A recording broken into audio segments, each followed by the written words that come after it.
Hello and welcome back to another video. So today we're going to be doing a hypothetical 2028 election prediction between California's Democratic Governor Gavin Newsom and incumbent Republican Vice President JD Vance. So let's get started with these safe Democratic states. We're going to have Washington, Oregon, and Newsom's home state of California, of course. And then we're also going to have Colorado, a state that has trended quite a bit to the left. The last time a Republican won Colorado on the presidential level was George W. Bush back in 2004. And then Illinois would also be a safe blue state. And then up in the Northeast, you've got New York, Maryland, Delaware, the District of Columbia, and then a lot of these states up here in New England.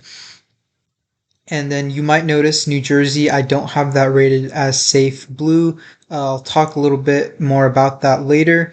And what do I mean by a safe rating? Well, safe means that candidate would win that state by more than 10 points. Likely means 5 to 10 points. Lean means 1 to 5 points. And tilt means less than a point. So these should be the safe Democratic states in this scenario. And then going on over to, oh, sorry, I forgot Hawaii there. That gets Newsom to 177 electoral votes. And now on the Republican side, we're going to fill out their safe states. Obviously, you've got a lot of these states here in the Midwest region. And then a lot of these states down here in the South. And I will include Florida as a red state, as a safe red state. I think Florida is too far gone for the Democrats. And then Iowa as well. And J.D. Vance's home state of Ohio, where he served as a U.S. Senator for 2 years. It went for Donald Trump by 11 points in 2024. It has significantly shifted to the right in the past decade or so. And I do think JD Vance would carry Ohio by over 10 points, moving it into the safe Republican column. Now, going on over to some of the likely states, and this does get JD Vance 278 electoral votes. But for the likely states, New Mexico, I think, would be one. Kamala Harris won here by 6 points. Joe Biden won here by around 10 or 11. I think Newsom does better than Harris here for sure. I think he wins by around 8 points or so.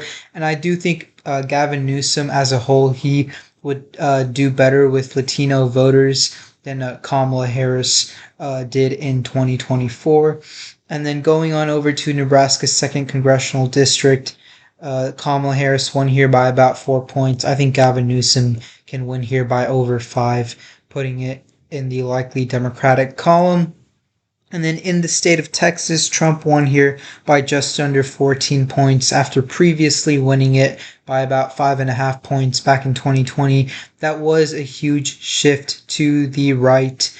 I think Texas does rebound a bit for the Democrats in 2028. Not back to Biden's margins, but I do think Democrats do better there than they did back in 2020. I think JD Vance wins Texas by around 9 points or so against Gavin Newsom, putting Texas into the likely Republican column. And back in 2016, Trump did win Texas against Hillary Clinton by around 9 points or so. Now, in the state of Minnesota, Joe Biden won here by 7 points. Kamala Harris won here by over 4 points. I think Gavin Newsom can definitely win Minnesota by over 5 points, putting it in the likely column for the Democrats. And going on over to the state of New Jersey, this is a state that Kamala Harris won by 6 points.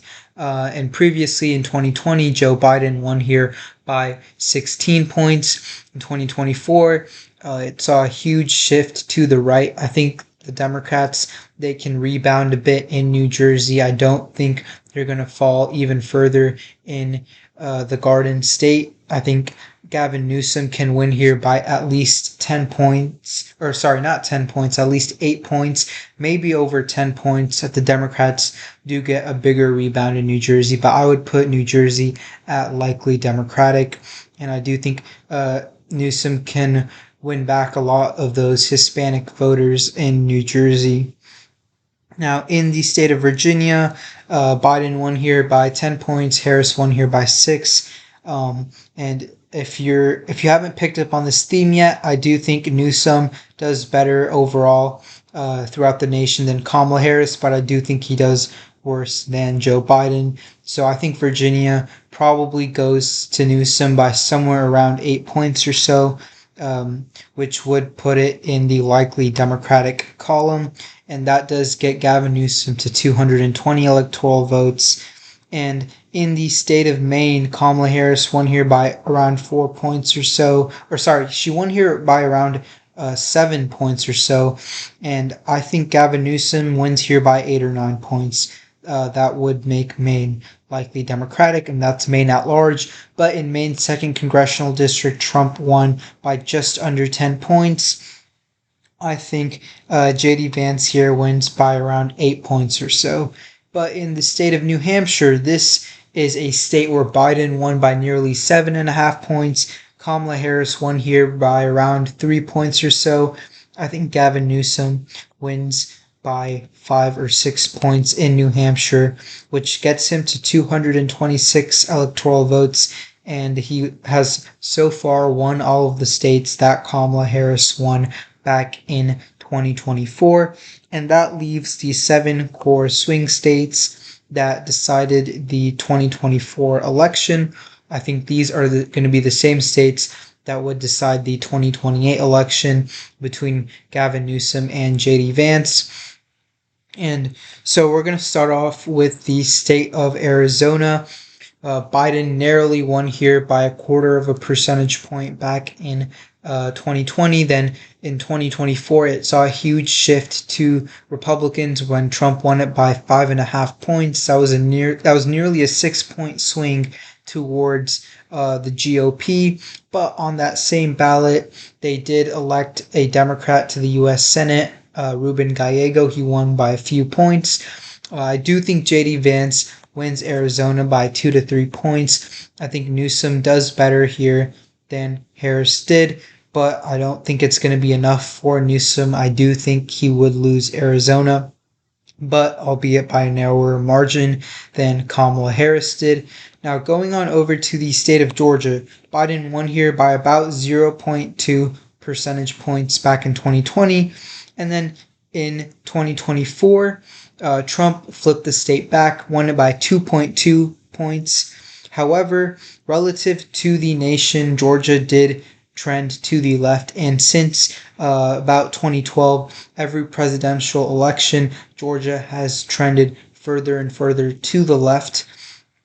In 2024, Trump won the national popular vote by 1.5 points, and Georgia he won by 2.2 points. So Georgia was about 0.7 points to the right of the nation. I think in 2028, there's a good chance Georgia is 2 to 3 points to the left of the nation due to a lot of huge demographic changes in the state of Georgia. I think Gavin Newsom does win Georgia by a lean margin, largely due to these huge demographic changes. And now we can move up to the state of North Carolina. Trump won here by 3.2 points. I think JD Vance can win North Carolina by 1 to 2 points. And speaking more about the national popular vote, I do think Gavin Newsom would win the popular vote against JD Vance. The Electoral College, that could be a different story. We'll have to see how these last 4 states play out. Now, Wisconsin, of the 7 core swing states, this gave Trump his smallest margin. He won here by less than a point. And I think Gavin Newsom would carry the state of Wisconsin against JD Vance, and I think he would do it by less than 1%. Since 2016, through 2024, 3 straight elections, Wisconsin has been decided by less than 1%. And in 2024, relative to the nation, Wisconsin was actually left of the nation due to the fact that Trump won here by less than 1%, even though he won the nation as a whole by 1.5%. And I think the Wisconsin Democratic Party under Chair Ben Wickler they've done a great job.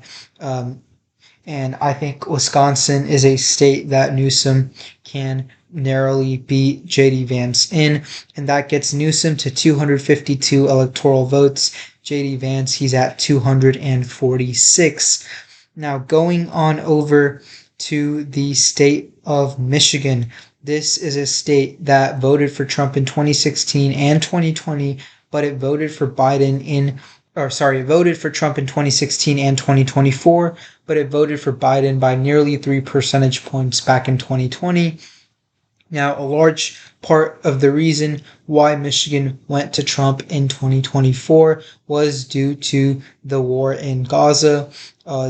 A lot of Arab Americans in Michigan that turned them against the Democratic Party, especially in areas like Dearborn and Hamtramck, which are areas with large Muslim populations.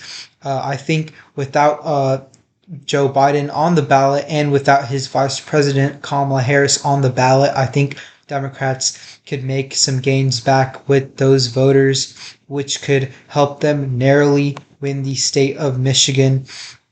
And this does get Gavin Newsom to 267 electoral votes. So if he wins either Nevada or Pennsylvania, he wins the election.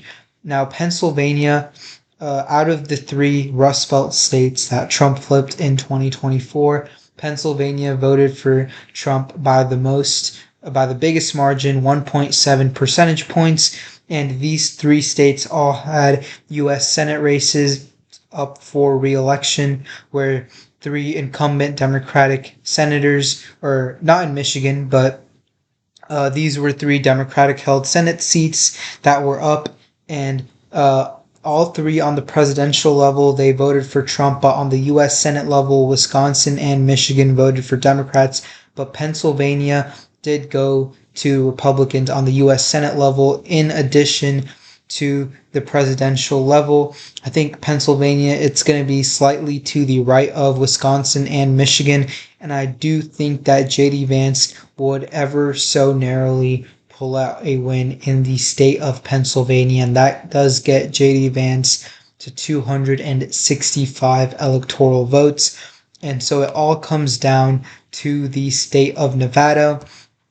And Nevada, I've been unsure on how to rate Nevada, but considering a few things, Gavin Newsom, I think he would have strong appeal with Hispanics, and Hispanics make up a huge proportion of voters in Nevada. However, the last several election cycles, relative to the nation, Nevada has swung further and further to the right. In 2024, Trump won here by over 2 points, and he won the national popular vote by around 1.5 points. So relative to the nation, Nevada was 1 point to the right of the nation. But back in 2020, Nevada was it went for Joe Biden by 2.4%.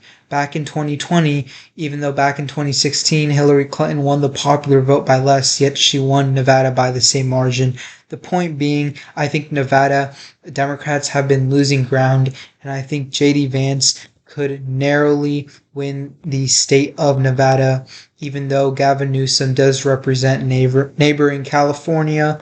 And this does get JD Vance to 271 electoral votes.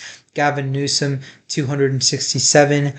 Interestingly enough, in the 2000 election, that was the same breakdown of number of electors. Al Gore won 267. George W. Bush won 271.